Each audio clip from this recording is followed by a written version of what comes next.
Hi there, my name's Ian Parkinson.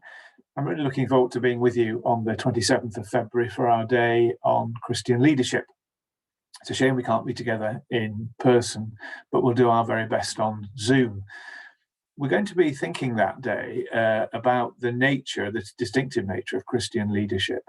In our sessions, we'll explore something of how our understanding of leadership has evolved through the biblical tradition. Some people think that leadership is a kind of a contemporary fad that the Christian church has come to late. I want to suggest that, in the words of one English bishop, we as Christians are recipients of the longest single history of continuous reflection on leadership in the whole of human history. We're going to be looking a little bit at how we lead ourselves well. If we want to lead others well, then we need to be clear about our own self-leadership.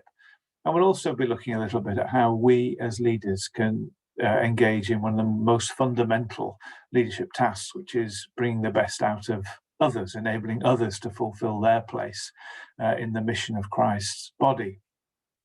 All that is ahead of us. An ambitious agenda, but I thought it might be helpful as a way of priming the pump just to record a brief video in advance of the 27th. Hopefully you'll have opportunity to engage with this material, because it will provide the substance for our initial group discussions on the 27th. I thought it might be helpful, as by way of introduction, to think of or to reflect a little bit together on why leadership matters. So let me try and screen share.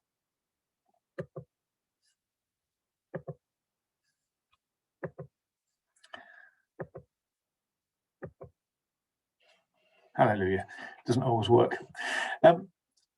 In preparation for our sessions on the 27th, I did a little bit of market research. I went onto the Amazon UK website. I'm not advocating necessarily buying books from Amazon, but I, out of interest, was keen to know how many books on leadership, if I had the time, money, and the inclination, I would be able to buy and read. And if we were together in the room, I might ask you the question: how many do you think you could buy today on Amazon UK? It might surprise you to know that there are 180,903. That's an increase on the number that were available last year. At the same time, I went on to Google and put in the word leadership. Now, again, if we were together, I might ask you to give a guess as to how many hits I could have if I put the word leadership on Google. How many books, videos, TED Talks and other resources do you think there might be? Normally when I ask for this, some people say, oh, millions, or others perhaps tens of millions. You might be staggered to know that the actual number of Google hits when you put in the word leadership, at least this week it was 2.5 billion.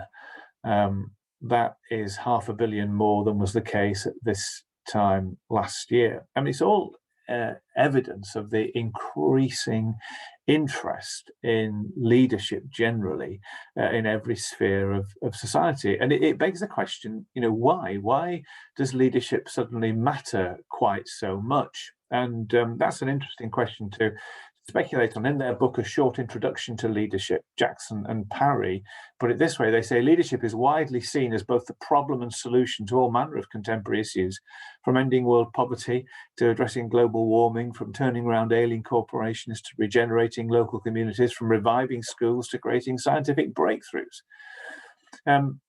And we might add, and to reviving the church. Leadership is often seen as that which is going to provide the answer to all the most pressing issues that we're facing. Why is that? Why is a sudden interest in leadership? There are a couple of questions you might want to engage with in advance of our time together on the 27th. What might be some of the reasons for this fascination? Why is leadership seen as something which might be desirable? And by that, I don't necessarily mean something that we grab at ourselves, but why do we want leaders? Why do people say we need leaders? Why is it that when your football team do badly, that the knee-jerk response is to sack the manager and get a different manager or whatever? Why is leadership so important. And I mean, the cynical amongst us might say, well, because we want somebody to scapegoat or we want to abdicate responsibility. But there might be some other better reasons for speculating as to why leadership matters. So again, we're going to be thinking about this question at the beginning of our time together. So you might want to jot down a few thoughts around that. I thought it might be helpful, though, before we go too much further, to try and define what we mean by leadership. It's a much misunderstood term, and you'd think that given the fact there are so many different books and so on leadership, that there might be some agreement as to what we mean by it, but actually that is not necessarily the case. Leadership means different things to different people. In the church, I want to make this distinction, first of all, because I think that often the words ministry and leadership are confused. Many people would say that they had a calling to ministry, and those who are in church leadership often interpret that calling to be through the lens of ministry. I think there's a subtle distinction between ministry and leadership, and it would be helpful very early on to establish that. So I'm describing or defining ministry as any activity which serves the needs of people. And many of us will be involved in different ministries, whether it's pastoral ministry or ministry to those in need, evangelistic ministry. We might be involved in youth ministry, all kinds of different ministries. It's all about serving a particular person or group of people. And God clearly calls people to that. It's the business of the church. But leadership is subtly different. Leadership is any activity which directs, influences, or facilitates ministry by others.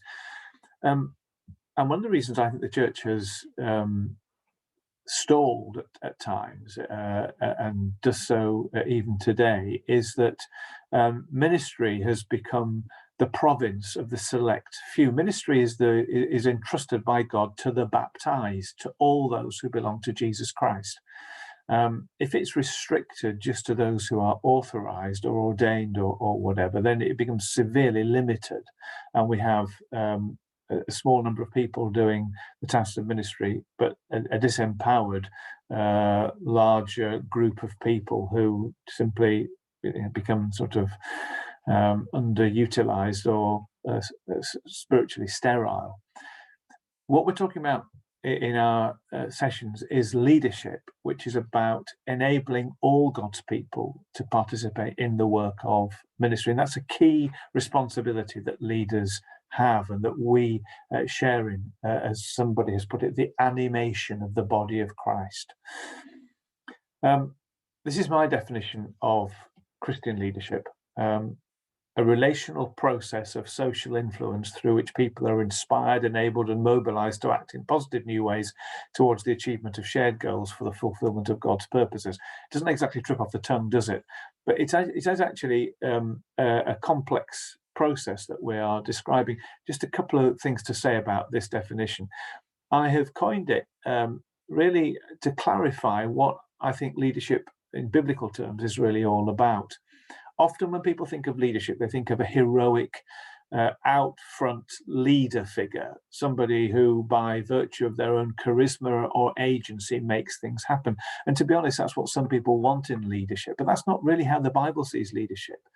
That leadership rather is a relational activity. It's not me imposing my will as a leader upon a congregation or a group. It's me entering into relationship with people and enabling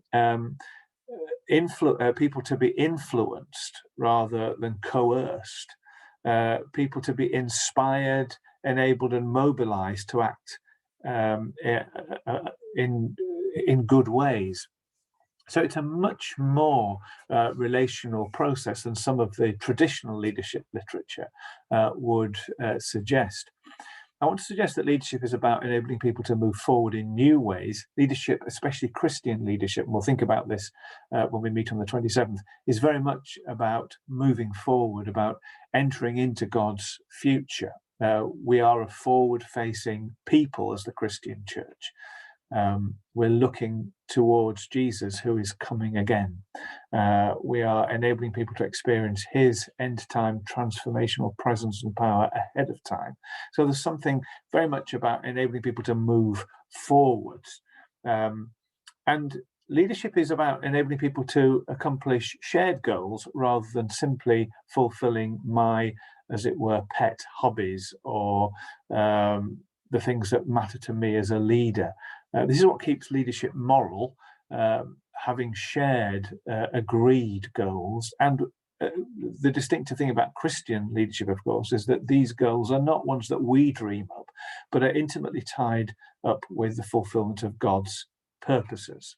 So there's a definition that I offer. You can reflect on that. You might be able to improve upon it. One of the things we might discuss when we gather together on the 27th is other ways in which we might improve upon this. Does this adequately reflect what we understand by Christian leadership? So there's something for you to conjure with. There is, when we think about why leadership matters, there is, the fact of the matter is that there are those who want nothing or next to nothing to do with leadership and see it as a toxic thing, often because of their own bad experience of leadership or of abusive leadership, whether in the workplace or the church or wherever. Equally, there are those Christians who want to suggest that leadership is a secular enterprise that we shouldn't have anything to do with. Hopefully we'll be able to tackle that head on in one of our sessions on the 27th.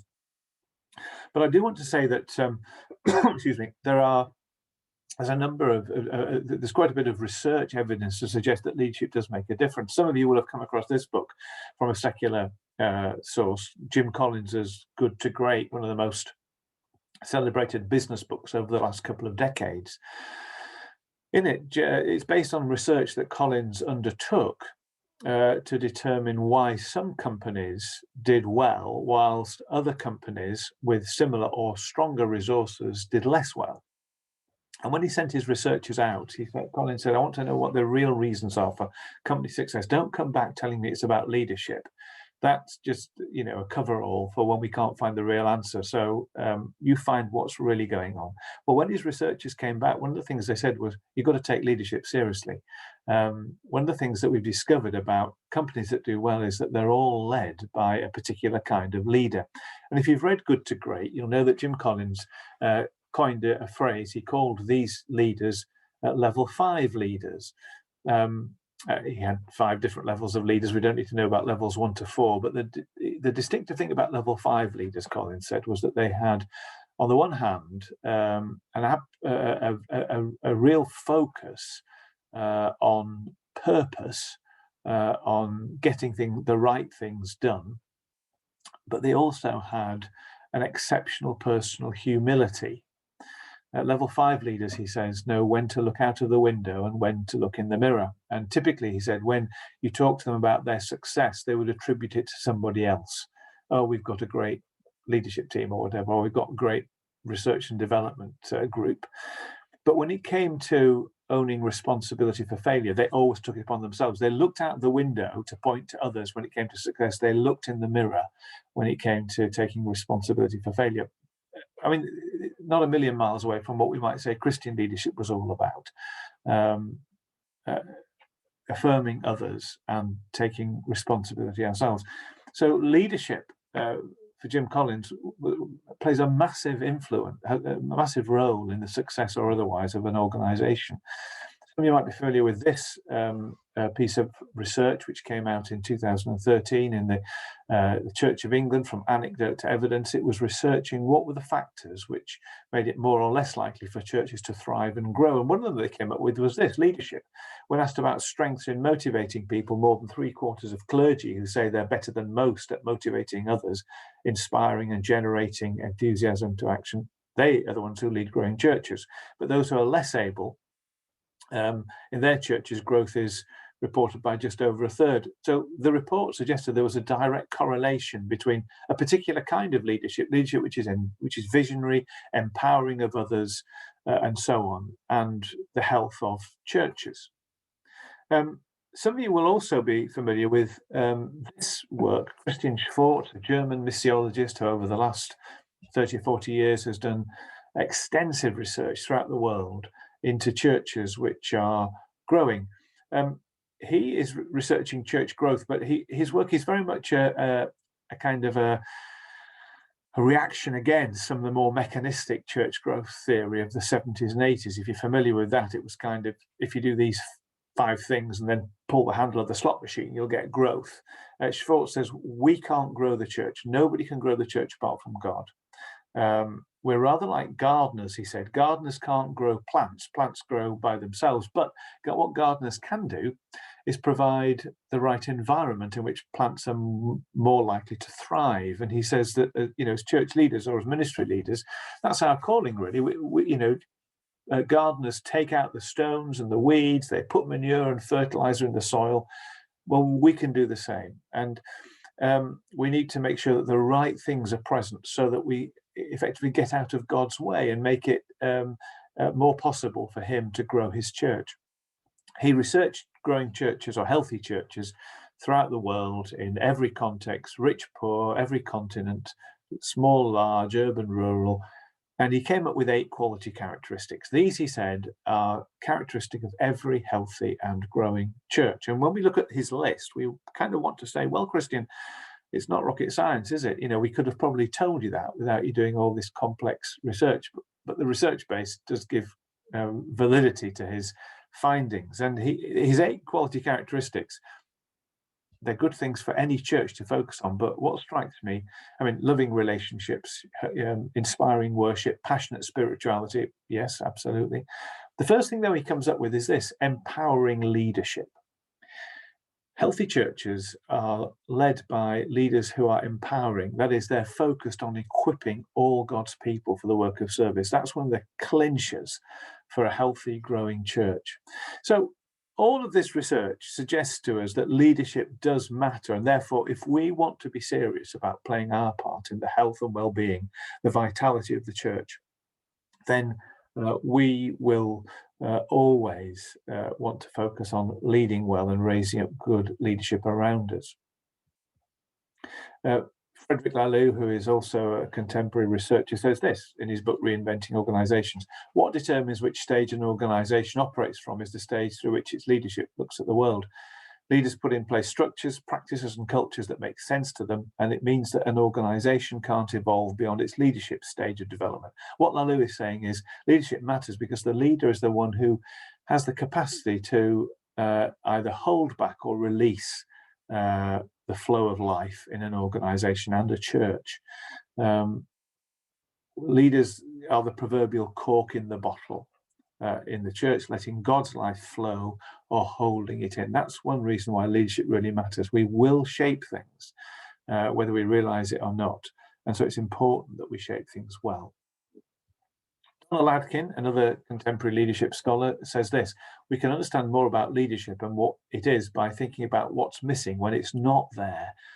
When leadership is serving its purpose, it's actually very difficult to see. So we might have something of a beef about leadership. We might not be such, we might not necessarily see it as an entirely good thing, but take it away, and then we begin to realize why it matters. And as we draw to a close in this introduction, let me reflect a little bit on the dangers of neglecting or denying leadership, especially from a church perspective. This for me is one of the most persuasive things about why it's important that we embrace leadership and reflect critically and properly upon the leadership that we and others exercise. And I'm indebted to a contemporary writer called Simon Weston, a secular writer who, from whose work I've drawn these points. And Weston says that when we deny leadership, we might say, oh, I don't really believe in leadership. It's something that's a secular thing. In our church, we don't have it. What happens is this: leadership reappears under a different name. We might call the leader pastor or vicar or father or anything. But actually, simply the fact that we say, we're not really going to mention leadership doesn't mean that leadership isn't there. It just reappears under a different name. And this is the most dangerous form of leadership, because when we fail to reflect on the power we hold as leaders and how we use it, that's when leadership runs the risk of becoming toxic or dangerous or running out of control. Power and group dynamics are distorted, and related to that, hidden elites emerge without any accountability. So you might, be in a church where leadership is pretty passive, where the minister doesn't really, he's very focused on doing the work of ministry, but not on leading. And therefore, there's perceived to be something of a leadership vacuum. And so other people begin to emerge into positions of informal leadership, maybe families who've been there for generations, or people who are persuasive or controlling. And there's no accountability. The fact of the matter is that where leadership is properly appointed, then there is proper accountability. People can be held to order for their called to order for their decisions and so on, but not in this kind of thing. So we have very strong individuals who've just emerged, and people are either frightened of tackling them, or there's just no mechanism for doing so. Group narcissism develops with a focus on internal dynamics rather than external tasks. That is, one of the key roles of a leader is to help the church or the organization continue to look outwards, to focus on its mission, as opposed to just getting absorbed in internal matters. Who'll make the coffee, or whether we have a Christmas fair or not, or all the incidentals of church life or organizational life. One of the key roles of a leader is to keep calling the church, the ministry, the organization, the workplace back to what are we here for? What is our driving vision? And finally, if there's no leadership, people feel impotent. Some people have responsibility and accountability, but without authority. So just imagine this scenario for a moment. Just imagine that your vestry meeting, your church council have asked you to look after the children's ministry in the church, to develop it, and you're really excited about that.